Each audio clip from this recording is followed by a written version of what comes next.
Hello everyone, I welcome you all in Gangotri Group of Schools. I am Vishal Tyagi, Faculty of Mathematics. तो बच्चों, आज हम पढ़ने जा रहे हैं डॉट प्रोडक्ट. ठीक है, वेक्टर्स में हम पढ़ने जा रहे हैं डॉट प्रोडक्ट. तो डॉट प्रोडक्ट के बारे में जान लेते हैं थोड़ा सा. वैसे आपने ऑलरेडी बहुत अच्छे से पढ़ा हुआ है, फिर भी हम पढ़ेंगे और देखेंगे कि क्या क्या और कुछ मिलता है हमको.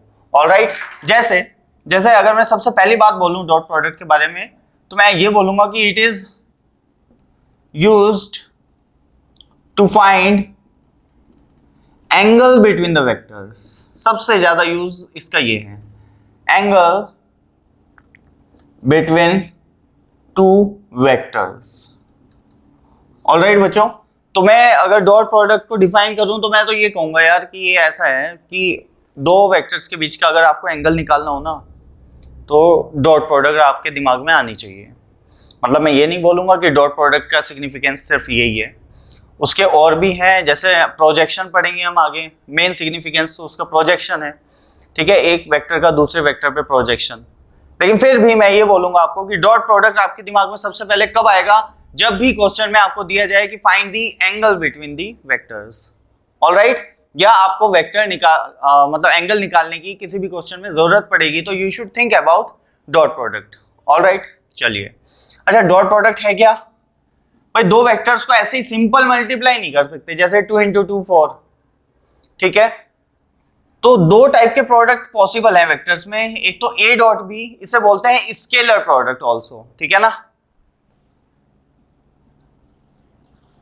Scalar product. ठीक, तो मैं कहूंगा डॉट प्रोडक्ट का एक और नाम है क्या, स्केलर प्रोडक्ट. इसका आउटपुट एक स्केलर क्वांटिटी आती है, ये बात ध्यान रखें. तो ए डॉट बी अगर ए है, तो यहां पे ये और ये दोनों क्या है, वेक्टर्स हैं. ठीक है, और ये जो है वो है अपना स्केलर. ठीक है, जो कैपिटल ए है, जो इसका आउटपुट है, वो एक कैसी क्वांटिटी है बेटा, एक स्केलर क्वांटिटी है. ऑलराइट, इन चीजों का आपको ध्यान में रखना है. जैसे अगर मैं आपसे पूछूं मतलब लेट्स से वर्क की बात करूं, जैसे फिजिक्स में आपने पढ़ा होगा, वर्क का क्या फॉर्मूला होता है, F इंटू डेल्टा एस. याद होगा, F डॉट डेल्टा एस होता है, F into delta S cos theta. सही है, फोर्स डिस्प्लेसमेंट और फोर्स एंड डिस्प्लेसमेंट के बीच का एंगल. तो F डॉट डेल्टा एस आता है, उसका आउटपुट क्या होता है बेटा, वर्क कैसी क्वांटिटी है, क्या वर्क की कोई डायरेक्शन होती है? Obviously not. ठीक है, तो मैंने बोल दिया कि भाई वर्क जो आएगा वो क्या होगा, एक स्केलर क्वांटिटी.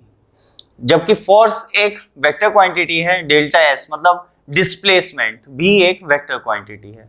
आउटपुट कैसा आ रहा है, एक स्केलर. राइट, तो बस वही है, ए dot b is equal to a एक स्केलर क्वांटिटी है. और ये किसके इक्वल होता है, ए dot b is nothing but mod of b and cos theta. इन दोनों के बीच का angle. Theta is what, angle between vector a and vector B.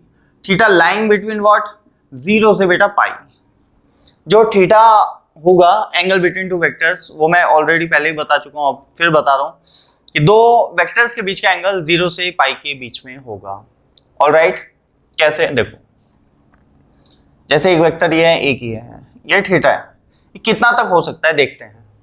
जैसे यहां से ये चलना स्टार्ट होगा, 90 हो जाएगा, इधर 90 से बड़ा, ऐसे हो गया तो 180, इससे आगे होगा तो मतलब कुछ ऐसे बनेगा. तो फिर ये वाला एंगल आप ऑब्जर्व करना शुरू कर दोगे, क्योंकि मैंने ऐसा कुछ नहीं बोला है, मैं जस्ट ये पूछना चाह रहा हूं वेक्टर ए और वेक्टर बी के बीच का एंगल कितना है. यहां पे ऐसा कुछ नहीं है कि वेक्टर ए से बी के बीच का एंगल एंटी क्लॉकवाइज या क्लॉकवाइज, ऐसा कुछ नहीं है. यहाँ पे कोऑर्डिनेट्स में जैसे हमने पढ़ा है कि एंटी क्लॉकवाइज सेंस में एंगल लेना, यहाँ पे ऐसा कुछ नहीं. यहाँ तो ए और बीच का एंगल बताओ भाई. ठीक है, तो हम इसे बोल सकते हैं इस केस में थीटा. यही बोलना थोड़ा ही कोई सेंस है, ये बोल दो ना यार. तो मैंने क्या किया, मैंने किया कि भाई थीटा को फिक्स कर दिया. मैंने कह दिया कि भाई जो भी मैं एंगल निकालूंगा ना वेक्टर्स के बीच में, वो 0 से पाई के बीच में निकालूंगा.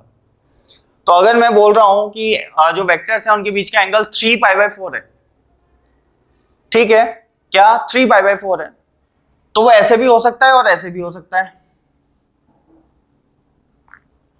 3π/4।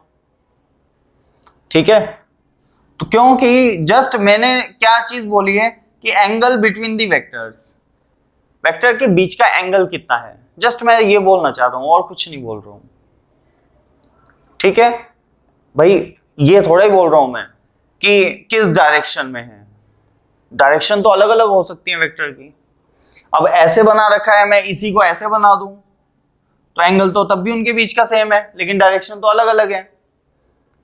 तो angle between the vectors vector की डायरेक्शन नहीं बताता है, वो तो जस्ट ये बताता है कि दोनों डायरेक्शंस में कितना डिफरेंस है। एक तरह से ये कि एक बंदा अगर इस डायरेक्शन में जा रहा है, एक बंदा इस डायरेक्शन में जा रहा है, तो उस पाथ में कितना एंगल है, उसके बीच में कितना एंगल है। ऑलराइट, तो ठीक है, ये बात ध्यान रखें, जो भी डॉट प्रोडक्ट में थीटा होता है वो 0 से पाई के बीच में ही सिमट जाता है। ओके, यहां तक मेरे ख्याल से बात क्लियर हो गई होगी। अब ये बात ध्यान दो, अब से आप क्या करेंगे, अब से आप क्या करेंगे कि कभी भी अगर if we get a dot B less than 0, अगर मुझे कभी भी क्या होता है कि मैंने a डॉट बी निकाला और वो लेस देन 0 आ गया, क्या a dot B less than 0, इसका मतलब क्या है, पहले तो समझो a डॉट बी क्या होता है, mod a mod b cos theta. ये क्वांटिटी नेगेटिव सिर्फ और सिर्फ एक रीजन की वजह से हो सकती है। ठीक है, a dot B less than 0, what does it mean, इसका मतलब है ये चीज जो है वो लेस देन 0 है, and we know very well कि ये जो क्वांटिटी है ये कैसी है, पॉजिटिव। भाई मॉड्यूलस है, ये लेंथ है वेक्टर की, और लेंथ कभी भी नेगेटिव नहीं हो सकती है। तो मॉड a मॉड b जो होगा वो तो पॉजिटिव है, तो सिर्फ और सिर्फ a डॉट b के नेगेटिव होने का एक ही रीजन है, वो क्या है कि जब उसका थीटा 2 से पाई में लाई करे। ऑलराइट, तो यहां से मुझे पता चलता है कि जो cos थीटा होगा वो लेस देन 0 होगा, that implies theta belongs to बेटा π/2 से पाई। That means the angle between two vectors is an obtuse angle. ठीक है, तो angle between two vectors is an obtuse angle. तो हमें पता है, बिल्कुल क्लियर पता है कि भाई जो एंगल होगा उनके बीच में वो ऑब्ट्यूस एंगल होगा, क्योंकि a डॉट बी क्या है, लेस देन 0। तो आज के बाद आप कभी भी a डॉट बी अगर आप ऑब्जर्व करते हैं कि ये तो नेगेटिव है a डॉट बी, ठीक है, तो एकदम से बोल देना कि एंगल इनके बीच का जो है वो ऑब्ट्यूस एंगल है, और कोई रीजन नहीं हो सकता a डॉट बी के नेगेटिव होने का। सिर्फ और सिर्फ एक रीजन हो सकता है कि थीटा π/2 से पाई के बीच में लाई कर रहा है। एंड दूसरा पॉइंट मैं यहां पे लिख रहा हूं बच्चों, ठीक है, यहां पे लिख रहा हूं कि if we get a dot B greater than 0, तो ऑब्वियसली जो थीटा होगा वो बेटा 0 से π/2 होगा। तो इससे मुझे ये पता चलेगा कि ये क्वांटिटी पॉजिटिव है, that implies cos theta is positive. ये तो पॉजिटिव है ही, ये तो सब दुनिया जानती है। ये चीज ऐसी है जो पॉजिटिव भी हो सकती है और नेगेटिव भी हो सकती है। कौन, cos थीटा। तो मैं कह रहा हूं ये क्वांटिटी जो a डॉट बी मैंने ऑब्जर्व किया वो पॉजिटिव आया, that means cos theta is positive, hence theta will lie from 0 to π/2, that means 0 to बेटा π/2। ऑलराइट बच्चों, ये भी पॉइंट समझ आ गया हमें कि हाँ ये बात तो सही है कि अगर a डॉट बी पॉजिटिव हुआ तो मैं एकदम से बोल दूंगा theta is what, 0 to π/2। Alright, चलिए ठीक है। अच्छा, cos π/2 कितना होता है, cos π/2, ठीक है, देखो अब ध्यान से समझो, जो cos π/2 है वो ऑब्वियसली सभी को पता है, बच्चे बच्चे जानते हैं कि 0 होता है। अब मैं ये कह रहा हूं कि अगर a डॉट बी आपने निकाला और वो आ गया 0, एंड उससे क्या पता चलेगा आपको, मैं बताता हूं उससे क्या पता चलेगा, वो मैं यहां पे लिख दूंगा, ये हटा रहा हूं जस्ट, ये तो ऐसे ही बनवाए थे मैंने। ऑलराइट, तो देखिए बच्चों कि if a dot b is equal to 0, तो what does it mean, okay, a dot b is what? mod of a mod of b cos theta and this is equal to what? 0. तो इसका क्या reason हो सकता है कि either one of mod a or mod b is 0 और both, या both वो समझ पा रहे होंगे तुम, 0 और एंगल बिटवीन देम इज बेटा पाई बाई 2। तो या तो देखो ऐसा हो सकता है जो वेक्टर ए और वेक्टर बी है, ऑलराइट बच्चों, वो उनमें से कोई वेक्टर एक जीरो वेक्टर हो सकता है, बिल्कुल ऐसा होता है, ठीक है ना। एक जो डॉट है इसे जीरो वेक्टर बोलते हैं हम, ठीक। तो ये जैसे कि मैंने तुम्हें थोड़ा सा एक्सप्लेन किया था कि भाई ए क्रॉस बी और बी क्रॉस ए क्या इक्वल टू जीरो हो सकता है। तो भाई ये वेक्टर क्वांटिटी है, स्केलर के इक्वल कभी थोड़ा ही होगी, लेकिन ए क्रॉस बी तो जीरो होता है, तो इसका मतलब जीरो वेक्टर भी होता है। ए क्रॉस बी जीरो वेक्टर के इक्वल होती है, तो बेटा हो सकता है बिल्कुल, ठीक है। तो मैं ये कह रहा हूं कि अगर मॉड ए मॉड बी या तो जीरो होगा या भाई उनके बीच का एंगल पाई बाई 2 होगा, ठीक है। इसका मतलब मैं इसे ऐसे भी लिख सकता हूं कि if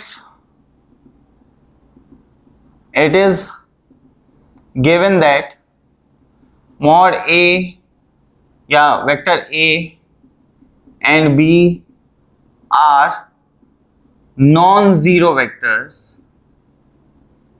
then obviously angle between them will be pi by 2। मैं इसके लिए बात कर रहा हूं, ये बात ध्यान रखना, ए डॉट बी जब जीरो है एंड मुझे ये भी पता है कि जो ए और बी हैं वेक्टर्स वो नॉन जीरो वेक्टर्स हैं, तो मैं सीधा कहूंगा कि ए और बी के बीच का एंगल पाई बाई 2 है। ये एक अच्छा तरीका होता है अगर आपको ये प्रूव करना है, अगर आपको प्रूव करना है कि भाई प्रूव कीजिए कि ये दोनों वेक्टर्स 90 डिग्री पे हैं, तो आप क्या करेंगे, ए डॉट बी निकाल के देखेंगे उसका, ऑलराइट।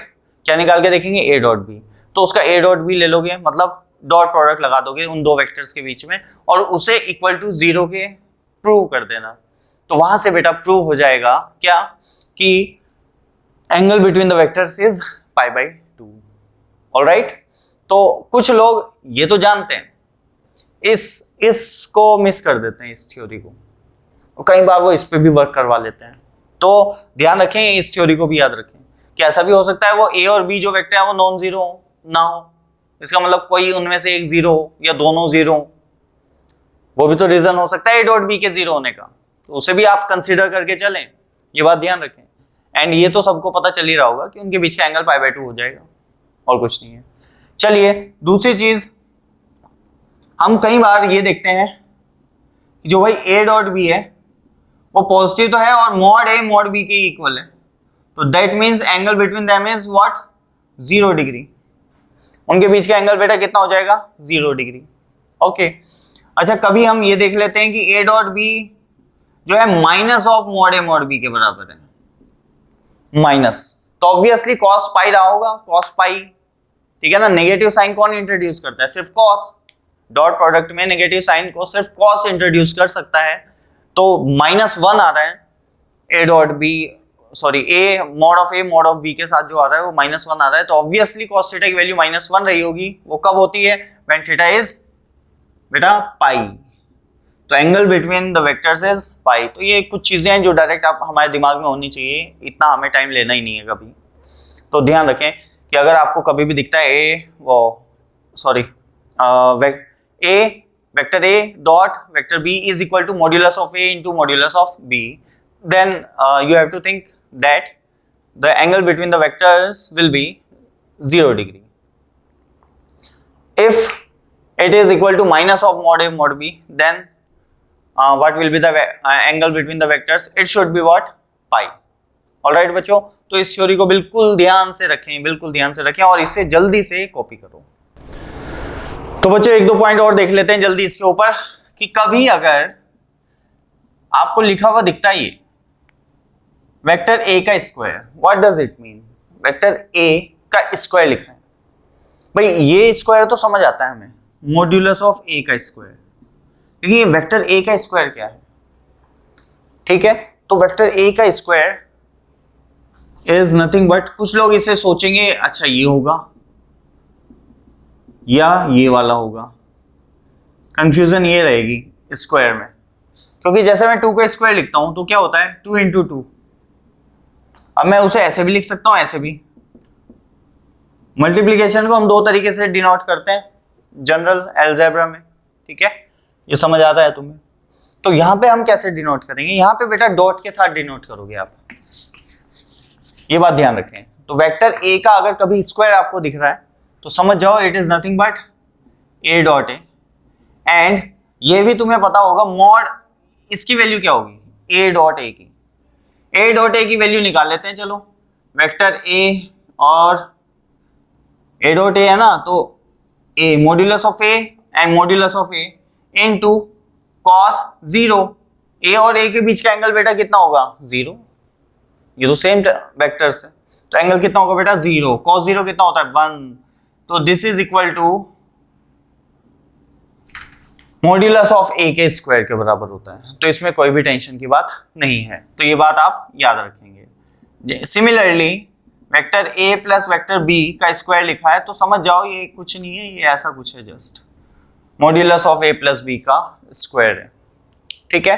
ये बात ध्यान रहेगी, कभी स्क्वायर आया तो क्या करना है, ऐसा करना है, okay. The next thing is let's say let we have a dot b and b dot c। तो इसका क्या मतलब है, a dot b and b dot c, इससे क्या पता चलता है, ये मोस्ट इंपॉर्टेंट चीज है।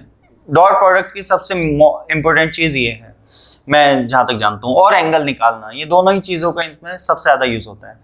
तो कुछ लोग इसे ना ऐसे कट कर देंगे और बोल देंगे a इक्वल टू सी,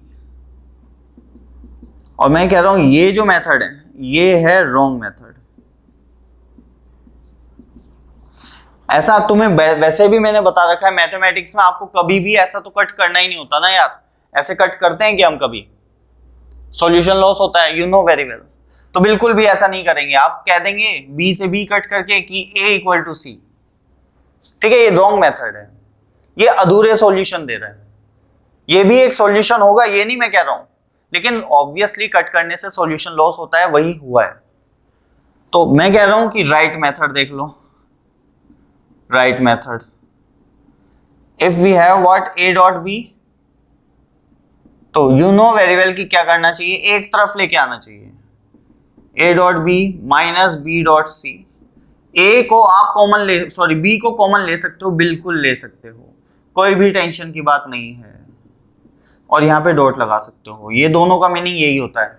यहाँ पे एक बार दिखा रहा हूं, देखो, अगर कभी आपके पास ऐसा कुछ लिखा है, लिखवा दूंगा अभी आगे ये भी, तो इसका मतलब जस्ट यही होता है a dot b and a dot c। इसे भी आप लिख सकते हैं अलग से कि a dot b plus c को आप लिख सकते हो a dot b plus a dot c, there is no problem in this, alright. Similarly अगर इसको ये लिख सकते हैं तो इसको ये भी लिख सकते हैं, मतलब a को कॉमन भी ले सकते हैं। तो इसी टाइप में मैंने b को कॉमन लिया है बेटा, मैंने b को कॉमन लिया है, ठीक है। अच्छा, मेरे दिमाग में एक और बात आ रही है, ये भी देख लो साइड में, पता है वैसे ये तुम्हें सारी, लेकिन फिर भी बता रहा हूं, both are same thing, a dot b या b dot a, both are same thing, क्योंकि आंसर स्केलर आता है, तो इस चीज का कोई भी इफेक्ट नहीं पड़ता, a डॉट b हो या b डॉट a हो, बोथ आर सेम। जबकि यू नो वेरी वेल कि a cross b and b cross a are not same, ठीक है ना। तो क्रॉस प्रोडक्ट जो होता है वहां पे सेम नहीं होती ये चीज, लेकिन डॉट में ये चीज सेम होती है। तो जैसे b डॉट c लिखा है या c डॉट b लिखूं तो बात सही है, कोई दिक्कत नहीं है। Similarly b dot a minus c लिखा है या a minus c dot b लिखता तब भी कोई प्रॉब्लम नहीं थी, ऑलराइट। चलिए, यहां तक मेरे ख्याल से सभी को क्लियर होगा। अब इससे क्या कंक्लूजन पे पहुंचेंगे, अब देखो, number 1, mod of b equal to 0, ये पॉसिबिलिटी है, एक पॉसिबिलिटी है कि मॉड्यूलस ऑफ बी 0 हो, इसका मतलब जो बी वेक्टर है वो एक 0 वेक्टर हो। नंबर 2, ये वही है जो मैं अभी बता चुका हूं, ए डॉट बी 0 होने पे क्या क्या पॉसिबिलिटीज हैं। Number 2, modulus of A minus C is 0। Modulus of A minus C is बेटा 0, ठीक है, A minus C is 0। What does it mean? ये कब पॉसिबल है? ये सिर्फ तब पॉसिबल है कि if vector A is equal to vector C, जो ए वेक्टर है और वो जो सी वेक्टर है वो दोनों सेम वेक्टर्स हो, ठीक है, तब ये पॉसिबल है। तो दो पॉसिबिलिटी हमने देख ली है कि अगर ये A dot B equal to B dot C है, दिया जाता है आपको, तो आपके दिमाग में दो चीजें चल सकती हैं वहां पे कि एक तो वेक्टर जो बी है वो 0 वेक्टर है, या a माइनस सी जो वेक्टर है वो 0 वेक्टर है। इससे पता चलता है कि a equal to C, both are same vectors, a and c both are same vector. And the third possibility is angle between b and a minus c vector is pi by 2, और ये सबसे ज्यादा important है, ये सबसे ज्यादा important है। Alright, तो ध्यान रखें ऐसा भी पॉसिबल है। मैक्सिमम टाइम ऐसा होता है, जैसे आपको दिया जाएगा किसी क्वेश्चन में कि if a dot b is equal to b dot c, where a b c are non-zero and distinct vectors। Non zero and distinct vector मतलब जीरो तो है ही नहीं, साथ में अलग अलग वेक्टर्स हैं, ठीक है। देन फिर कुछ भी पूछ लें, देन तो मैं बता रहा हूं कि अगर ऐसा कुछ लिखा हुआ है क्वेश्चन में, फिर कुछ भी करवा सकते हैं वो आगे तो आपसे, लेकिन आप क्या कंक्लूजन पे पहुंचोगे इस चीज से जो ये लिखी हुई है, इस चीज से आप एकदम से कहोगे कि अच्छा ये तो ऐसे लिख सकता हूं मैं, इक्वल टू 0, और तुम्हारे दिमाग में एकदम आएगा कि यार ये पॉसिबिलिटी क्या क्या हो सकती है कि b एक 0 वेक्टर हो जाए, जो कि उसने बोल दिया कि नॉन जीरो वेक्टर है एबीसी सब, ओके। अच्छा a माइनस सी 0 वेक्टर हो जाए, तो a माइनस सी 0 वेक्टर कब होगा? जब a इक्वल टू सी होगा, और उसने बोल दिया कि डिस्टिंक्ट वेक्टर्स हैं सारे, तो a इक्वल टू सी भी नहीं हो सकता। तो ऑब्वियसली ये पॉसिबिलिटी सिर्फ और सिर्फ कब हो सकती है? When b is perpendicular to a minus C vector, ठीक है, b is perpendicular to a minus C vector. It does not mean, इसका मतलब ये बिल्कुल भी नहीं है कि जो b माइनस सी वेक्टर है, ठीक है, जो b माइनस सी वेक्टर है, सॉरी, अच्छा यहां से हम क्या कंक्लूजन पे आए कि b is perpendicular to a minus C vector, ये एक वेक्टर है।